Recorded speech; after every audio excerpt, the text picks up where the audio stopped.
Olá, bom sábado. Sejam todos bem-vindos à comunidade.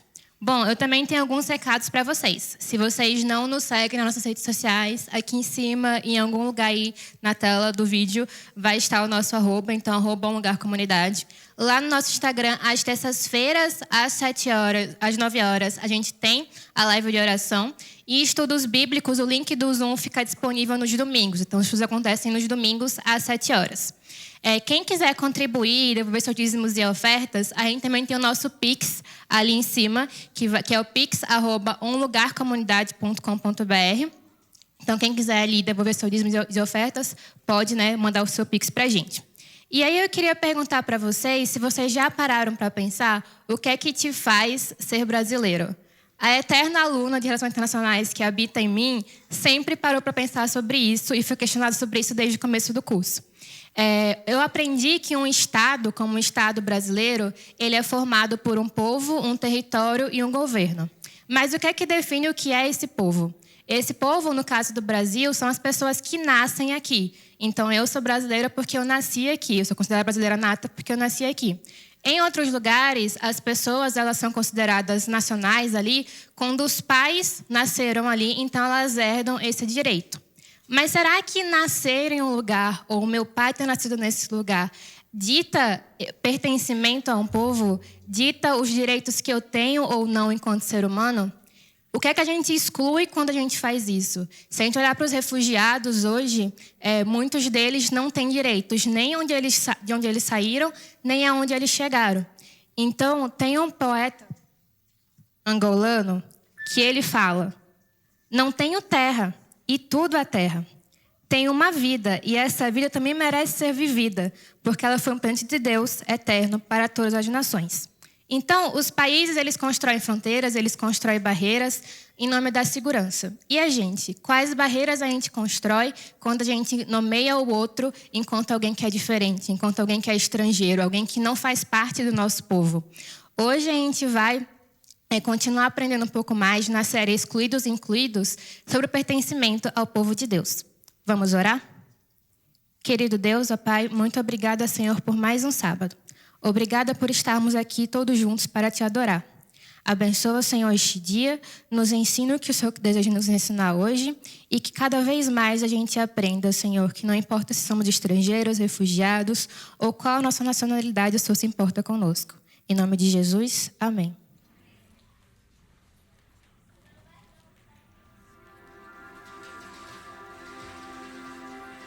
A mesma voz que um dia conduziu o povo pelo deserto, levou o povo até uma terra. É a voz que continua falando comigo e com você, e que trouxe você até esse lugar. Mas assim como Deus levou o povo até a terra e mostrou para o povo que o ponto final não era ali, que Ele ainda os levaria a um lugar melhor, é a voz que fala também com a gente hoje e diz: esse lugar aqui não é um ponto final, é uma passagem. Eu quero levar você para um lugar melhor, bem melhor, que ainda está por vir. Louvemos o nome do Senhor todos juntos.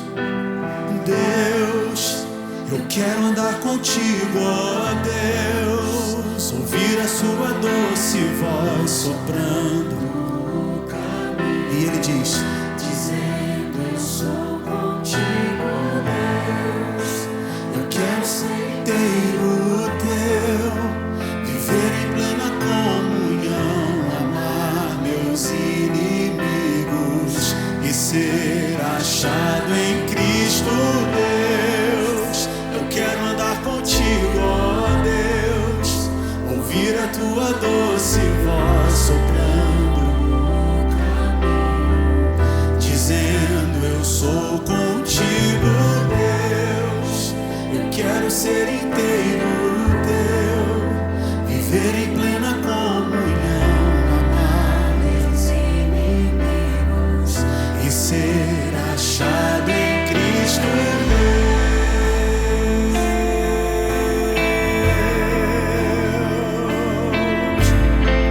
O melhor de Deus ainda está por vir na minha e na sua vida. Eu sei de um lugar melhor, bem melhor que está por vir. Tua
voz de Deus continua falando e soprando na minha e na sua vida para a glória dele.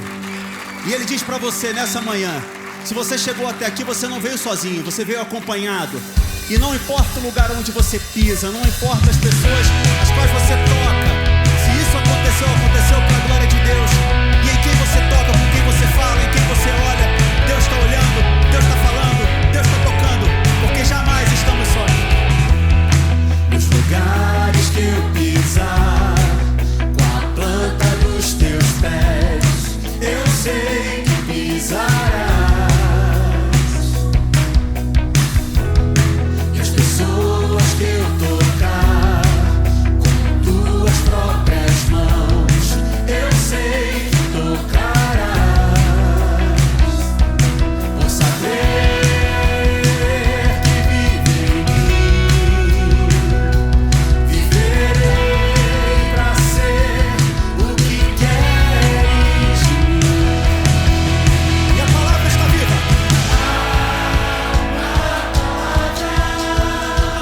Uma palavra viva em mim. Bem maior é aquele que está em mim. Jamais estamos sós. Não ando só, não ando só, ando em ti.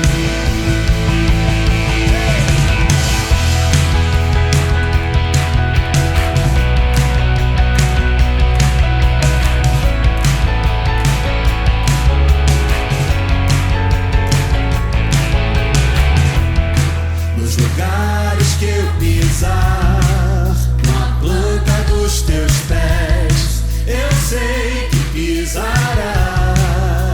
E em quem você tocar, o Senhor também vai tocar. E as pessoas que eu tocar, com tuas próprias mãos, eu sei que tocarás. Por saber que vive em mim, viverei pra ser o que queres de mim. Uma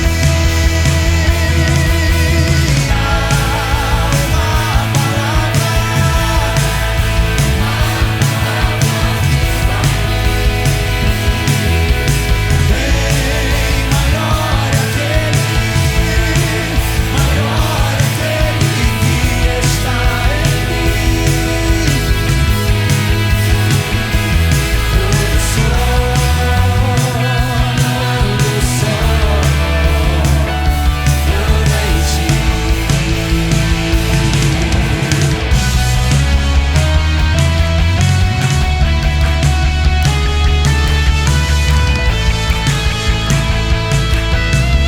E a palavra continua viva na minha e na sua vida. Uma palavra viva em mim. Bem maior aquele que está em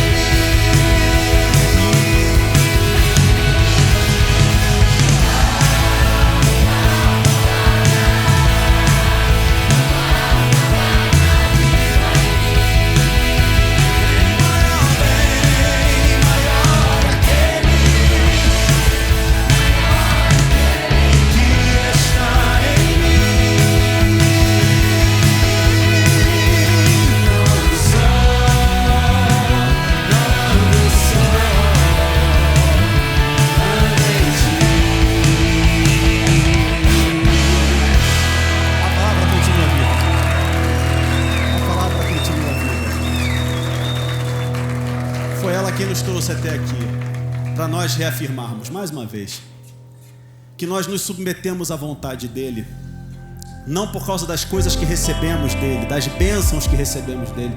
Nós nos submetemos à vontade dele, porque é ele quem reina sobre as nossas vidas. Ele é o soberano sobre as nossas vidas. Foi ele quem nos deu vida, foi ele quem nos deu condições de chegarmos até aqui. O Senhor é o nosso pastor e nada nos falta, porque nós sabemos que nós temos a presença dele entre nós, que nós possamos reconhecer nessa manhã que Ele é o Rei dos Reis e que Ele reina sobre nós. És meu Deus e meu Senhor, não há outro além de ti. Guarda-me, eu sempre confio em ti. És meu ouro, minha herança, meu tesouro de valor. Cobre-me com o teu escudo, minha alma se alegra em ti. A cada manhã eu contemplo tua glória. Rei dos Reis, Criador do universo, soberano em majestade e poder. Diante do Senhor nesse altar. Neste altar, venho hoje te adorar. Nada poderá calar minha voz. Que nem altura, nem profundidade, nem nudez ou qualquer tipo de coisa possa nos afastar do amor de Deus que está em Cristo Jesus, nosso Senhor. Porque é o Senhor quem prepara o caminho e quem nos dirige. Quem prepara o meu caminho, quem dirige os meus pés, é o Senhor. Aquele que ouve tudo vê, tão precioso é seu amor, tão perfeito é seu agir. Ele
dores desse mundo, das alegrias, ou qualquer coisa que possa atravessar a nossa vida, que nada disso seja suficiente para calar a voz de um adorador que ousa no meio da alegria ou no meio da tristeza, não importa a circunstância, abrir a boca e louvar ao nome do Senhor e reconhecer a sua sabedoria, a sua soberania e a sua bondade, para muito além de tudo que somos capazes de raciocinar. Além do universo, Além do pensamento. É Ele quem reina. Ele reina. É Ele quem reina. Ele reina. Além do infinito, além da humanidade, Ele reina. Ele reina. desfaz a injustiça, Destrói o preconceito. Ele reina,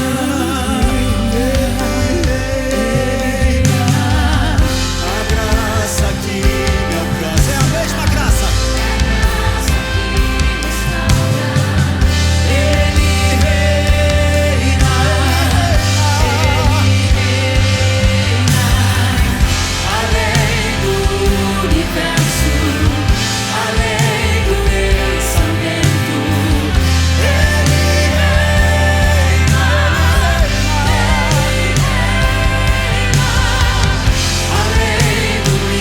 infinito, além da humanidade, Ele reina.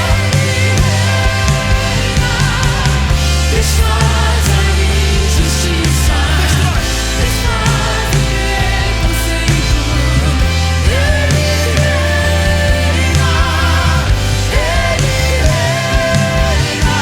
graça que me alcança, a graça que restaura. É Ele quem reina. Ele reina. Ele reina. A graça que me alcança é a graça que restaura. Ele reina. Ele reina. Ele reina. A graça que me alcança é a graça que restaura. Ele reina, Ele reina. É Ele que reina.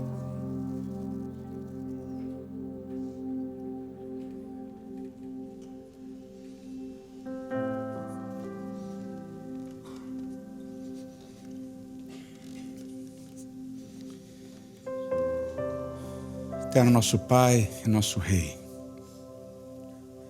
obrigado por reinar sobre as nossas vidas,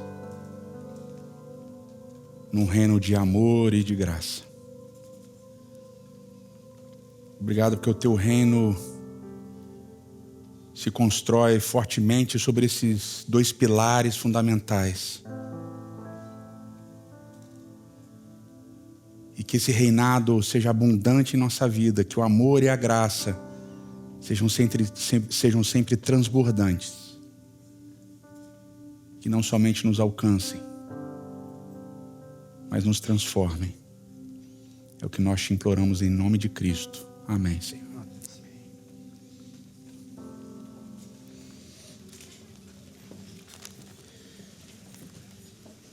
Tudo bem com vocês? Bom sábado, muito bom receber vocês aqui no Teatro Hall, no Shopping Pátio Higienópolis.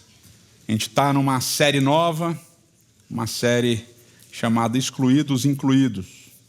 Uma série que fala um pouco sobre aqueles de fora, os outsiders, aqueles que não fazem parte, mas que de alguma maneira são abençoados por Deus.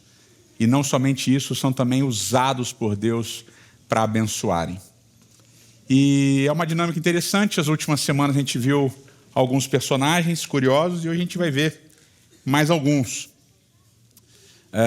O povo de Deus é liberto do cativeiro no Egito e ele peregrina para uma terra, a terra que Deus tinha prometido a Abraão, a Isaac e a Jacó.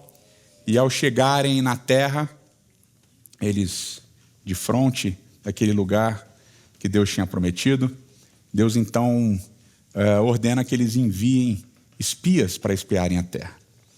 E 12 espias são separados, são 12 líderes das tribos, e um desses líderes, Números capítulo 13, é Judá. Números capítulo 13, no verso 6, diz que da tribo de Judá, Calebe, filho de Jefoné. E o texto diz que esses 12 que foram enviados eram príncipes em suas tribos, né? Príncipes em suas tribos, eram líderes em suas tribos. Então, Calebe, filho de Jefoné, é enviado junto com outros 11, e o outro famoso desses 12 é Josué, filho de Num, e eles são enviados para espiar a terra. Eles vão para diversos lugares de Canaã, e aqueles que cresceram com aquele material quase que enciclopédico chamado Belas Histórias da Bíblia, né? Tem um desenho dessa parte dos espias voltando de espiarem a terra, e os espias eles vêm com, não sei se vocês lembram, tem uma haste de madeira assim, e 2 carregando um cacho de uva gigantesco, e sempre que você é criança fica impressionado com o tamanho daquele cacho de uva, um negócio maravilhoso, gigantesco, e eles voltam, e eles reúnem todo o povo, e eles vão dizer para o povo: olha, realmente a terra é uma terra que mana leite e mel. Olha o tamanho das frutas que a gente trouxe, olha que coisa maravilhosa que a gente trouxe dessa terra. E o povo fica olhando e fica impressionado, e ele, na sequência vem aquele: mas, porém, entretanto, todavia, né? Sempre que tem uma notícia muito boa, na sequência, às vezes, vem aquela notícia muito ruim, né? Então, olha que maravilha, a terra realmente é fantástica, mas, entretanto, porém, todavia, o povo que habita essa terra é um povo de gigantes. Eles são enormes, eles vão esmagar a gente como gafanhotos. Impossível a gente conseguir qualquer coisa. Mas aí, Calebe, filho de Jefoné, se levanta, e Calebe, filho de Jefoné, diz: pessoal, não deem ouvidos a isso, vamos nos levantar e vamos entrar na terra, porque Deus prometeu dar essa terra para a gente. Mas a voz dos outros 10 espias, e Calebe e Josué estão juntos, abafam a voz de Josué e Calebe. E eles começam a dizer: não, é impossível, quem dera a gente tivesse ficado no Egito, quem dera a gente nunca tivesse saído do Egito, a gente foi dar ouvidos a vocês. E aí eles soltam uma frase que é uma frase dura. A frase diz assim: porque eles, esses habitantes da terra, são mais fortes do que nós. Só que no hebraico a construção de uma preposição seguida de sufixo pronominal é mimeno. E mimeno pode ser traduzido como nós ou como ele. Então, basicamente, o texto pode estar dizendo assim: eles, os cananitas, são mais fortes do que nós, ou eles, os cananitas, são mais fortes do que ele, do que Deus.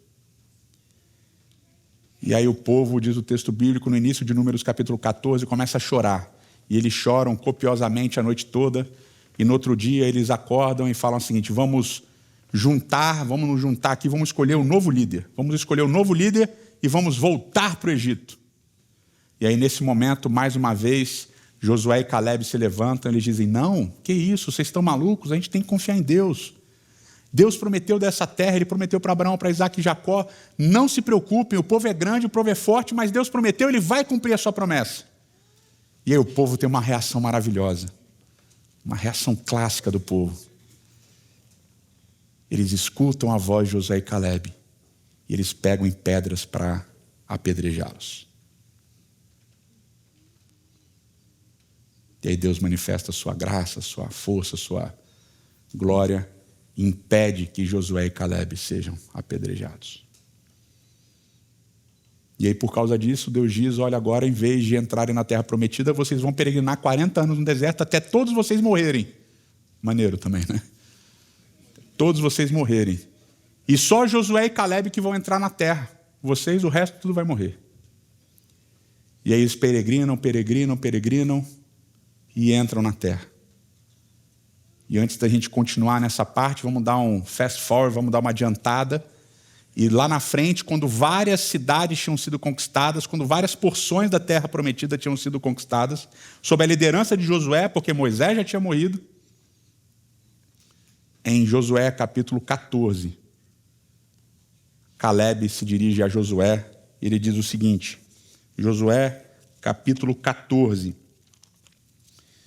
Caleb vai falar com Josué e ele diz, olha, verso 7, eu tinha 40 anos quando Moisés, servo de Deus, me enviou para espionar a terra. E eu lhe dei um relatório digno de confiança. Mas os meus irmãos israelitas foram comigo e fizeram o povo se desanimar. Eu, porém, fui inteiramente fiel ao Senhor. Por isso que Moisés jurou naquele momento que certamente a terra em que eu pisar, que eu tinha pisado, seria uma herança perpétua para mim e para os meus descendentes, porquanto eu fui inteiramente fiel ao Senhor. E Caleb, filho de Jefoné, o quenezeu, recebeu como herança a cidade de Hebrom. Hebrom, onde estão enterrados a maior parte dos patriarcas. Caleb, filho de Jefoné, o quenezeu, recebe como herança Hebrom. E aqui tem um detalhezinho que é extremamente importante, que às vezes passa batido.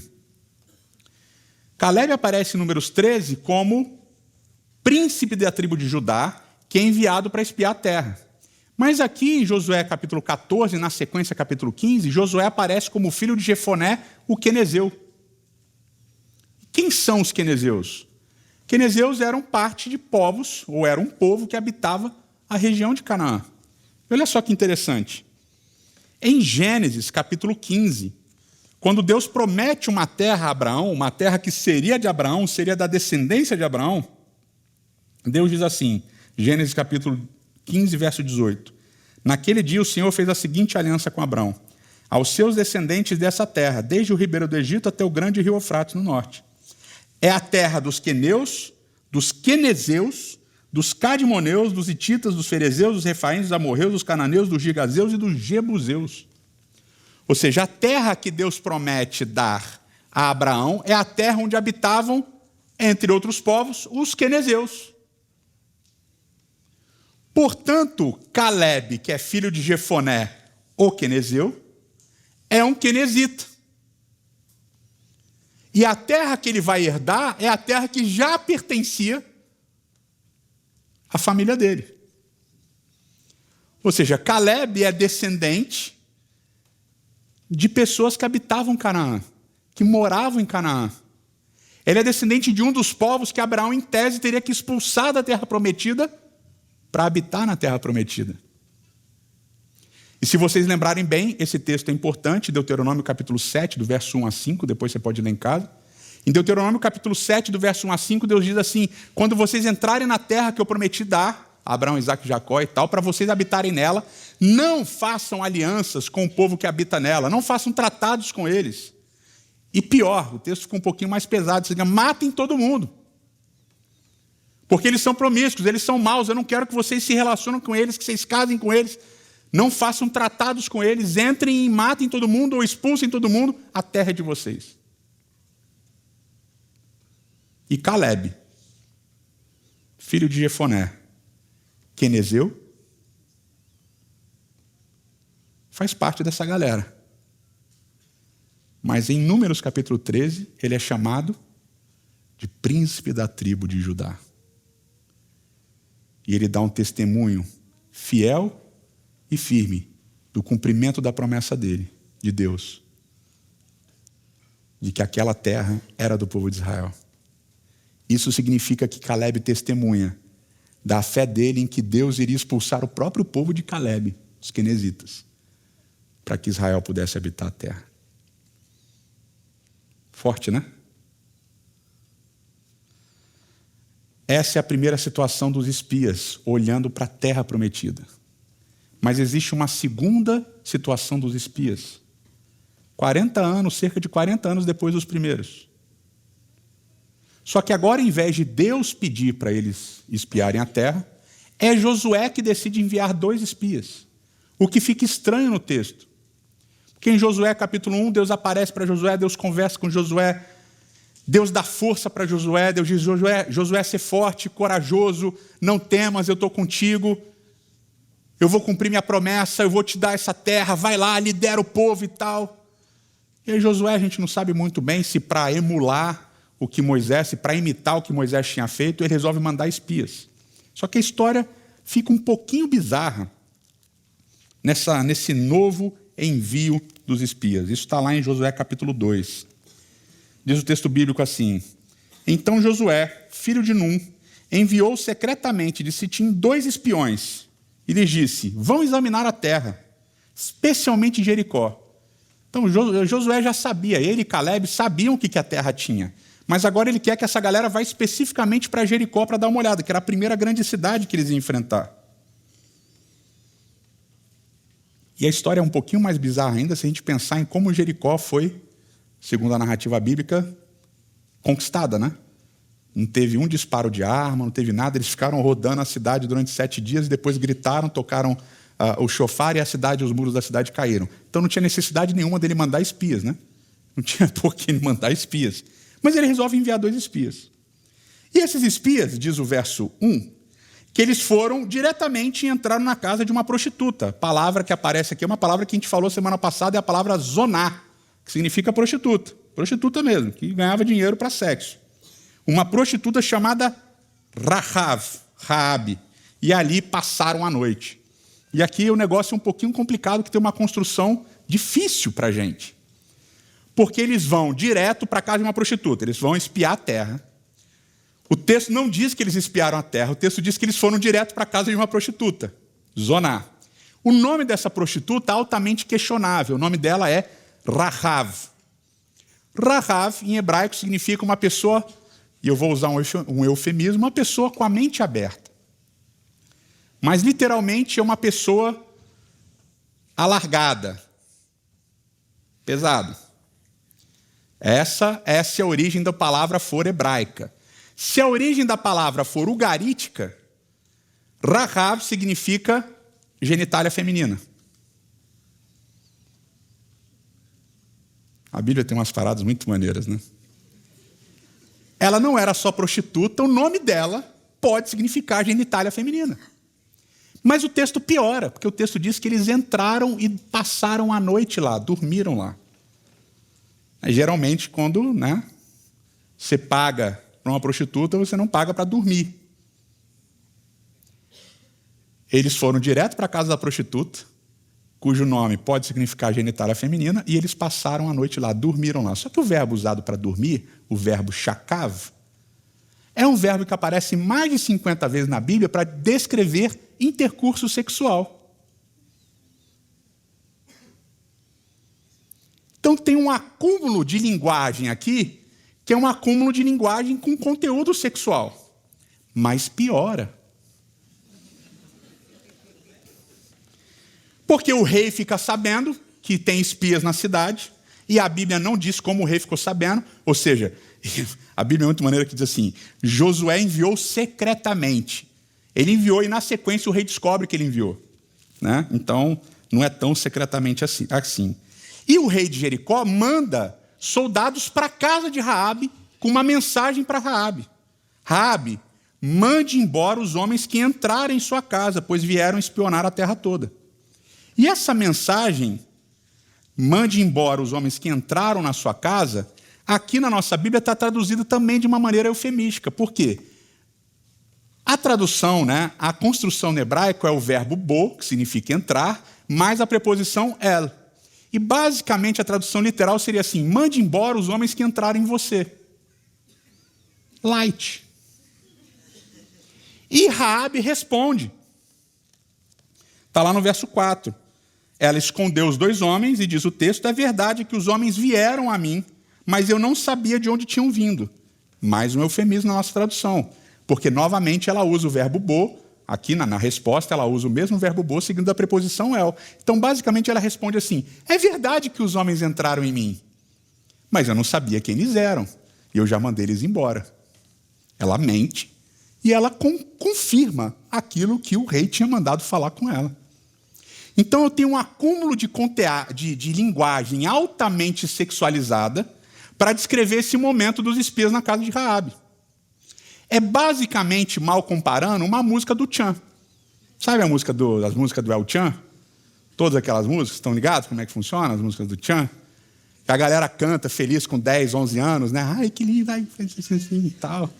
Tem um que faz assim e tal. Eu não sei dançar, mas que sei fazer isso daqui, ó. Aí tem as músicas do Tchan, a galera canta, tá bonitinha as meninas, 11 anos, 10 anos, desce na boquinha, não sei o que lá e tal. Mas quando você cresce, você começa a olhar a letra e fala assim, a Vanessa, esses dias eu expliquei uma das letras para a Vanessa, mas ficou horrorizada. Ela, nossa, mas eu não lembrava que era isso. Sabe que é duplo sentido? Aqui tem uma construção carregada de duplo sentido sexual. E é muito interessante, porque qual era o problema? Um dos problemas que Deus aponta dos cananitas: promiscuidade sexual. Esse é um dos problemas dos cananitas. E o que Deus fala para Israel? Não se misturem com eles, que vai dar problema. Qual é a primeira coisa que os espias israelitas... Opa!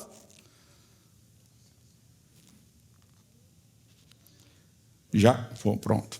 Qual é a primeira... Então, tem uma linguagem, uma construção de linguagem na Bíblia de Deus falando, não se misturem com os cananitas porque eles têm problema de promiscuidade sexual. Aí a primeira coisa que os espias israelitas fazem, quando entram numa cidade cananita, é ir para a casa da prostituta. Passar a noite com a prostituta. Uma prostituta cananita que mente. E a Bíblia não passa pano para Raabe. A Bíblia descreve Raabe como um problema dos cananitas. É como se Raabe fosse o protótipo dos cananitas. E Israel cai. E aqui tem uma questão interessante, eu vou dar uma aceleradinha para construir, fazer mais uma construção para fortalecer esse ponto. Raabe conversa com eles, com os dois espias depois e tal, e eles armam um esquema para salvar Raabe da destruição de Jericó. Isso é importante lembrar por quê? Porque em Deuteronômio capítulo 7, verso 1 a 5, Deus diz que eles não deveriam fazer acordos com ninguém de Canaã. Com ninguém, com nenhum povo, com nenhuma pessoa. Não deveriam nem se casar com essas pessoas, nem ter relacionamento com essas pessoas. Texto pesado, Deuteronômio 7, 1 a 5 é pesadaço. Mas os espias fazem um acordo com Raabe. E a gente já vai ver por que eles fazem esse acordo com Raabe. E aí o acordo era lá pendurar um tecido escarlate. Tecido um vermelhão lá na janela dela. Abre o parênteses. A palavra zoná, prostituta, mais a cor escarlate só aparece uma outra vez na Bíblia no mesmo contexto, que é em Isaías capítulo 1. E o contexto de Isaías capítulo 1 é Deus falando para Jerusalém, para a cidade, dizendo assim, olha, vocês se prostituíram, vocês foram atrás de outros deuses, vocês me abandonaram, vocês abandonaram os órfãos, as viúvas e os pobres, vocês se prostituíram. Os pecados de vocês são como escarlate, mas eu vou fazer os pecados de vocês brancos como a neve. Então, o contexto da cor escarlate seguido da ideia de prostituição é negativo, é ruim. E eles fazem ela pendurar um negócio escarlate, e alguns teólogos vão dizer que ela fazia isso para dizer que ela estava com um cliente, alguma coisa nesse sentido, para esconder a família dela lá e serem salvos da destruição de Jericó. Ou seja, os espias quebram o mandamento que Deus tinha dado para salvar Raabe. E por que eles fazem isso? E aí vem o testemunho de Raabe. O testemunho de Raabe, depois que ela mente e os mensageiros vão embora, começa lá no capítulo 2, verso 8. Antes dos espiões se deitarem, Raabe subiu ao terraço e lhes disse, verso 9, sei que o Senhor lhes deu esta terra. Eu sei que o Senhor lhes deu essa terra. E aqui ela vai usar o tetragrama sagrado, ela vai usar o nome sagrado de Deus que apenas os israelitas conheciam. Eu sei que Yahweh, tetragrama sagrado, deu esta terra para vocês. E aqui ela não usa qualquer verbo para saber, ela usa o verbo yadá, que é o verbo que não indica apenas um saber cognitivo, mas um saber relacional. Eu sei não apenas na minha cabeça, eu sei que Deus deu essa terra para vocês. E aqui ela ecoa as promessas que Deus fez a Abraão, a Isaac, a Jacó e ao povo de Israel.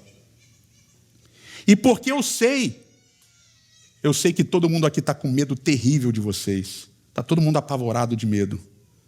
Verso 10. Pois temos ouvido como o Senhor Deus secou as águas do Mar Vermelho quando vocês foram libertos do Egito. Que mais uma construção interessante. Primeiro, a localidade que ela menciona é uma localidade correta. Ela menciona o termo Yam Suf, que é o Mar Vermelho, ou a melhor tradução, Mar de Juncos, que muito possivelmente não tem nada a ver com o Mar Vermelho que a gente vê hoje. Eu sei que Deus secou o Yam Suf, ela fala a localidade correta. E além disso, ela usa o verbo, ela usa a raiz.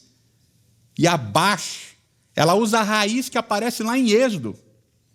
Quando Moisés seca o mar, Deus seca o mar através de Moisés e eles passam no meio, e depois no cântico de Moisés, na sequência, em Êxodo capítulo 15, o cântico de Miriam e Moisés. Ela usa o mesmo verbo, que é um verbo muito específico na Bíblia hebraica. Conhecimento prévio. Ela sabia do que ela estava falando. Mas aí vem o verso 11, que é mais impactante ainda. Quando a gente soube disso, que Deus secou o mar, que vocês tiveram vitórias militares, que Deus libertou vocês do Egito, o povo todo se desanimou. E por causa disso, todos nós perdemos a coragem. Pois o Senhor, o seu Deus, é Deus em cima nos céus e embaixo na terra. O Senhor, o seu Deus, é Deus em cima nos céus e embaixo na terra. E aqui é uma construção muito interessante, que ele diz assim, Yahweh, o tetragrama sagrado, Yahweh, ele é Deus, Hu Elohim, ou Hu Ha Elohim, ele é Deus, em cima nos céus e embaixo na terra. Yahweh, ele é Deus, em cima nos céus e embaixo na terra. E por que essa construção é importante? Que ela só aparece 3 vezes.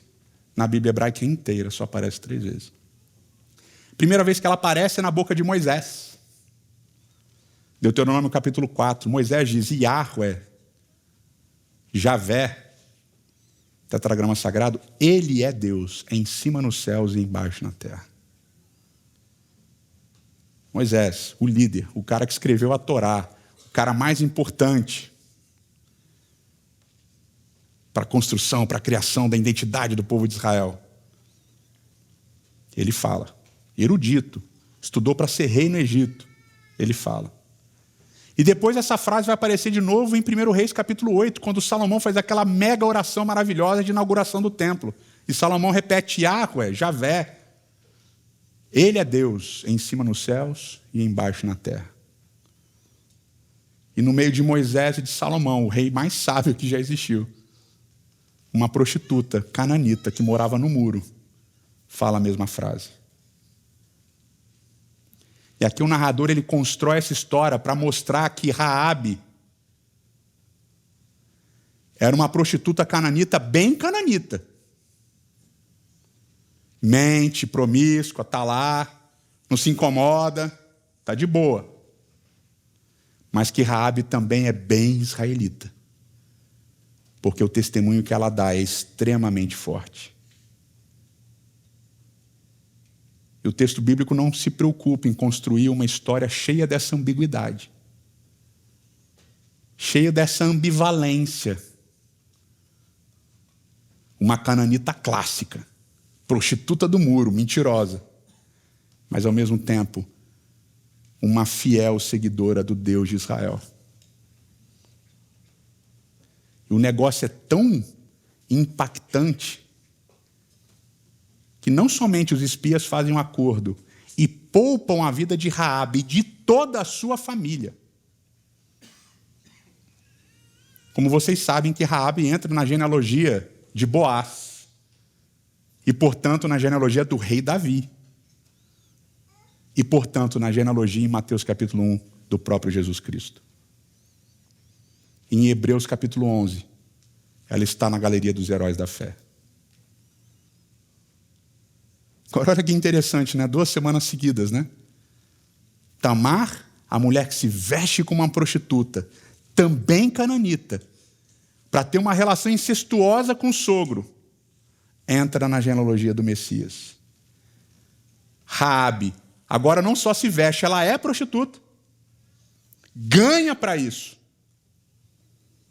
Cananita também entra na genealogia do próprio Cristo. O que isso ensina para a gente? Qual é a mensagem dessa história? A mensagem é que, embora existisse uma lei, Deuteronômio capítulo 7, dada pelo próprio Deus através de Moisés, essa lei fica em segundo plano pelo testemunho que Raabe dá acerca de quem é Deus. Essa história ensina para a gente que não importa que Raabe fosse extremamente cananita, ela dá um testemunho poderoso sobre quem é Deus. Tão poderoso, que o testemunho dela atravessa séculos e séculos e séculos. E, segundo nós cremos pela fé, quando Paulo escreve Hebreus, ela entra na galeria dos heróis da fé, como parte desse imaginário de uma pessoa fiel.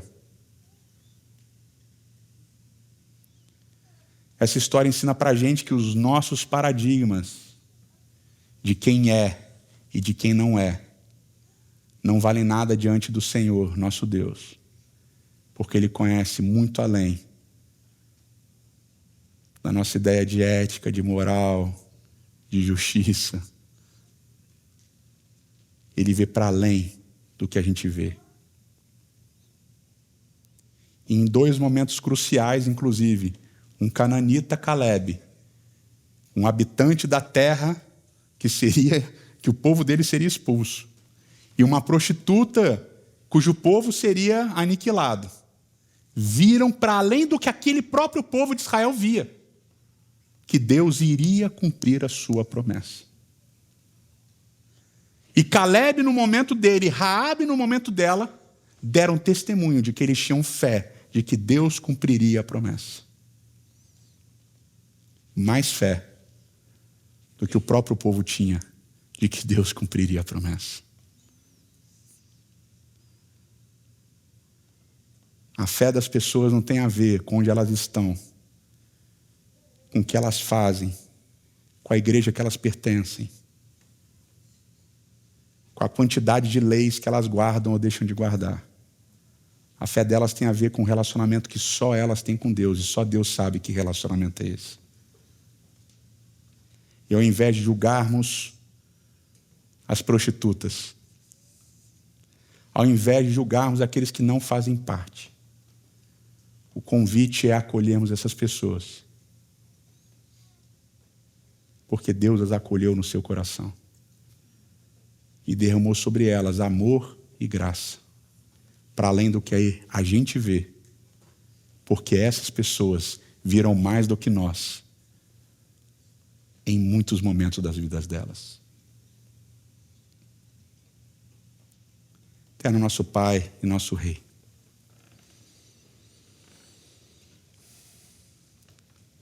Senhor, quão difícil é a Tua palavra tantas e tantas vezes, quantas histórias complexas. Sabe, Senhor, na nossa jornada com a Tua palavra, quantas vezes a gente tentou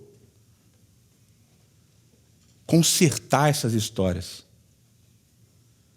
Passar um pano aqui, passar um pano ali para deixar a história mais bonitinha, mais direitinha, mais palatável.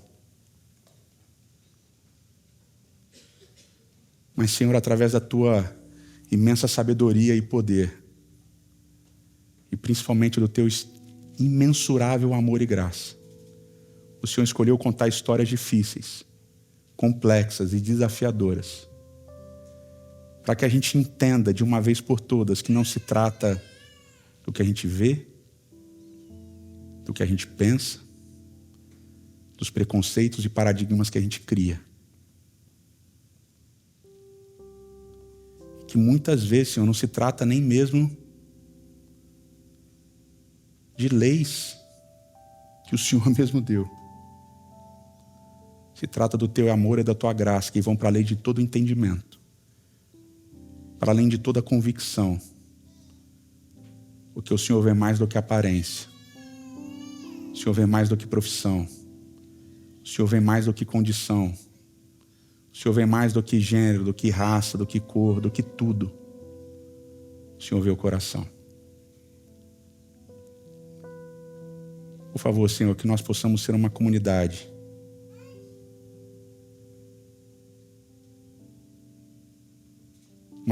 que enxerga para além daquilo que a gente vê.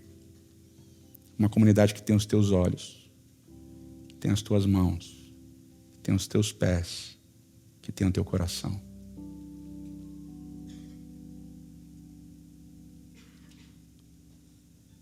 Que a gente deixe de ver a prostituta incestuosa, a prostituta cananita. Que a gente deixe de ver os rótulos que colocam as pessoas longe e colocam as pessoas distantes. Que a gente veja como Raabe viu teu poder, teu amor, tua graça e a certeza do cumprimento da tua promessa. Que a gente não tenha vergonha de pedir a fé de Raabe. E que essa seja uma comunidade que na mesma fé dela olha para os de fora e os recebe em toda e qualquer situação. É o que nós te imploramos. Em nome de Cristo Jesus, filho de Raabe. Amém.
Senhor te abençoe e te guarde, que o Senhor faça brilhar o seu rosto sobre ti e tenha misericórdia de ti, que o Senhor sobre ti levante seu rosto e te dê a paz. Boa semana para vocês, bom sábado e até semana que vem.